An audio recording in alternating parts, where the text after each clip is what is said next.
If you're looking to buy real estate in the near future, I'm of the opinion that there are specific times during the year where I think you should be most active in your searching.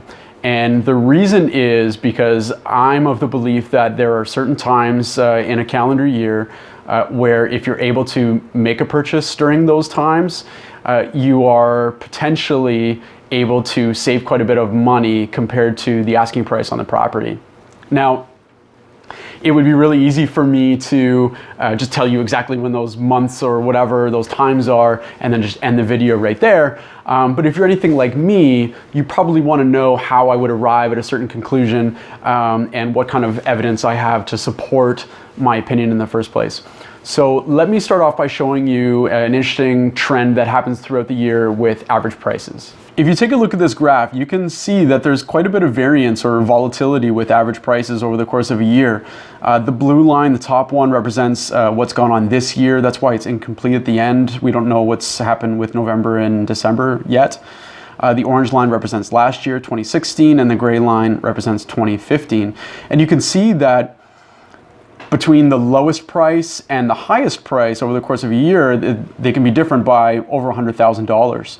So prices are usually at their lowest point in January, and then we see a relatively steady increase until we get to the springtime. It's usually April or May where the prices peak.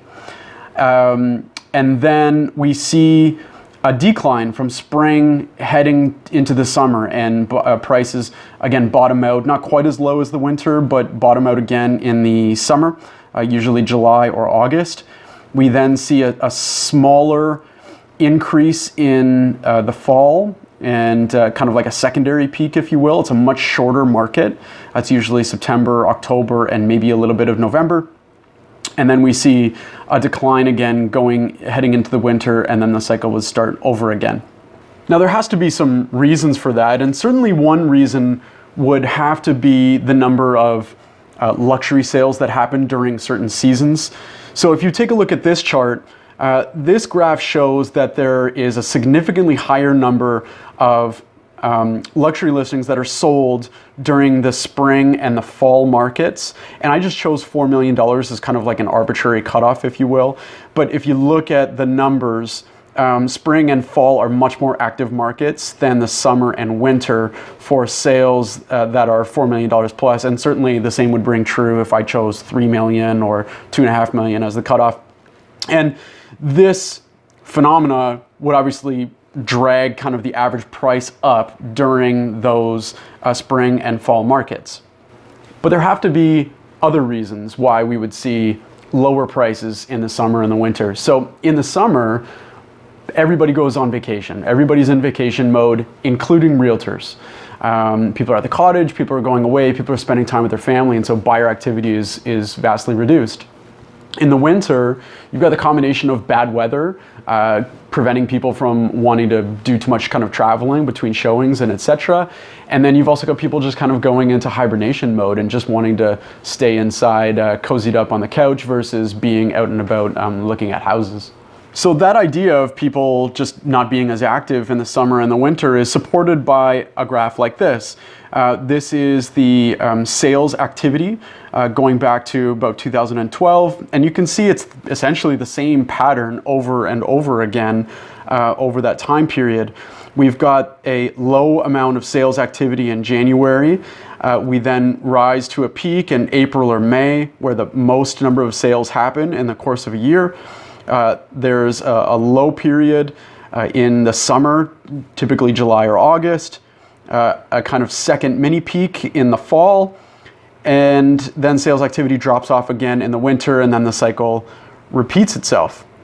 So because you have this reduced amount of buyer activity, we tend to see properties sitting on the market longer during the summer and winter months than they would in the spring or the fall. If you take a look at this graph, you can see that the average days on market is highest in January, August, and December, meaning that, again, properties are on the market for longer. And it's at its lowest point in the springtime, April, May, and in the fall, September, October.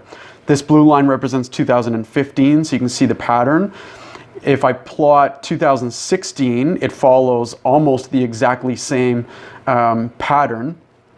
And here's 2017, again, very similar pattern where you have your highest days on market in the winter and your lowest days on market in the spring. Now, why do we care about how long a property has been on the market for? Take a look at this chart. And I'm sure it won't come as a surprise to you to hear me tell you that the longer a property stays on the market, the better the chance it has for selling for a number that is different from what its asking price would be.